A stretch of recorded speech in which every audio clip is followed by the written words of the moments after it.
You guys ready for another wild conspiracy? This is one of those ones that just can't be true, but it's obviously true. So this one's inspired by Joe Biden being missing for 5 days, resigning from his campaign through a X post that was not on stationery and with a weird signature. No one really knows what's going on there. Dig into it for yourself. And then he appears, first public appearance in a while. He's apparently not sick anymore. He's looking great.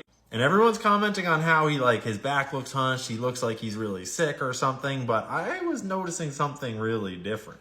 See if you can notice what I'm noticing here in just a second. All right, he's walking up the stairs. All right, he's walking up the stairs. He's charging. And now listen, I'm not implying anything. I'm just saying this is a thing in the real world that you should be aware of as you watch what's going on today and making your own assessments about reality.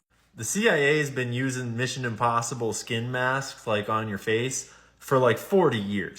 Tony Mendez is famous for pioneering that work. This is from Legacy of Ashes, one of the best sourced histories of the CIA ever written. Here's another one from Surprise to Kill Vanish, written by Annie Jacobson. This is a direct accounting from Billy Waff, a Special Forces / CIA operative that was wearing a Dinka disguise back in '89 to disguise himself as an African dude.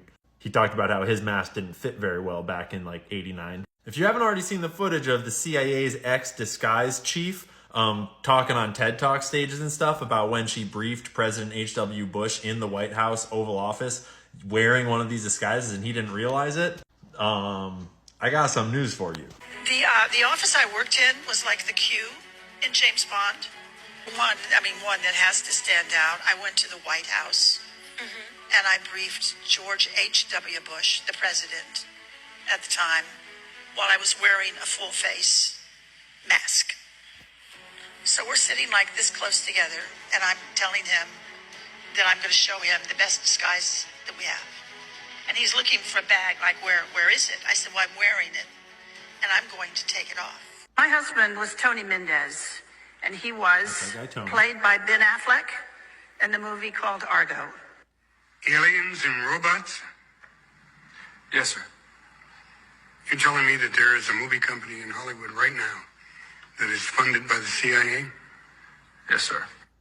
Are there many actors in Hollywood who also moonlight as agents, do you think? I think there are probably quite a few, yes. I think probably Hollywood is full of CIA agents, and we just don't know it. And I wouldn't be surprised at all to discover that, this was extremely common. They didn't mention it in the movie, but Tony had deep connections to Hollywood, to the tradespeople out in L.A. that did a lot of things we were interested in doing. Well, L.A. did have some ideas, of course. That's what they do for a living. They introduced us to a new concept. They said, what you are calling an operation, we call a performance. That's what we do. We put on performances. And before we start working on that performance, we have to define the stage that the performance is going to take place on. Then you have to know who your audience is, who are you playing to, who are you trying to fool. Then they showed us some tools that they used. The one that really caught our eye is what's called a stunt double mask. You all know how they're used. When the movie star is so famous or so good looking that they can't risk damaging him.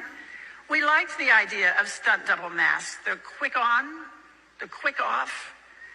They dramatically change your appearance. And we started using them and found them to be valuable to our operations. But that audience piece of it did not allow you to get close enough to one of those masks before the illusion fell apart and you saw it was a mask. So we went back to our disguise labs out at Langley and we invented a whole new genre of masks.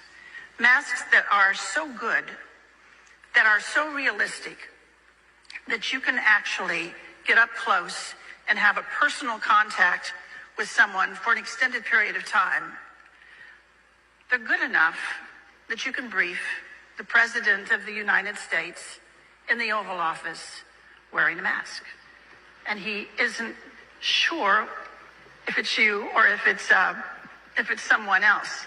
Those masks were the beginning of a whole new generation of work that we did at the CIA. Once we could make these masks that fit you so well, then we discovered we could make a twin. We could make another you. There could be two of you. We could actually make 5 or 6 of you, but usually one extra was all we needed.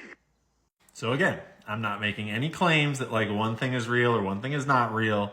I'm just saying that those things exist and they can be used in the world today by intelligence agencies or anyone else that has access to that technology. So just factor that into your equations when you're thinking like, what is the most likely possibility here? Is what I'm being told by the mainstream outlets likely or even possible at all? Or are there other possibilities that may be unlikely, but perhaps are more likely than whatever the hell is happening on your TV? President's voice. Joe, I know you're still on the call, and we've been talking every day. Somebody here doesn't.